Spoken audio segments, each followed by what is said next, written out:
الجانب التكتيكي مع الاحتفاظ بنهجنا. لن نقوم بتغيير أي شيء.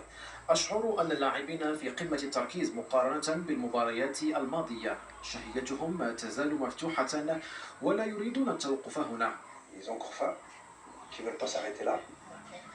باستثناء غياب علي معمر بسبب الإيقاف، يدخل المنتخب الوطني المباراة بصفوف مكتملة.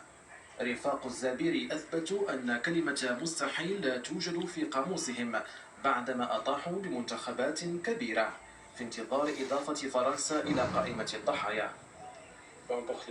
لا يهمنا الخصم، سنبذل كل ما في وسعنا من أجل تحقيق التأهل. هدفنا هو التتويج بكأس العالم، لكن يجب أن نتجاوز فرنسا أولا.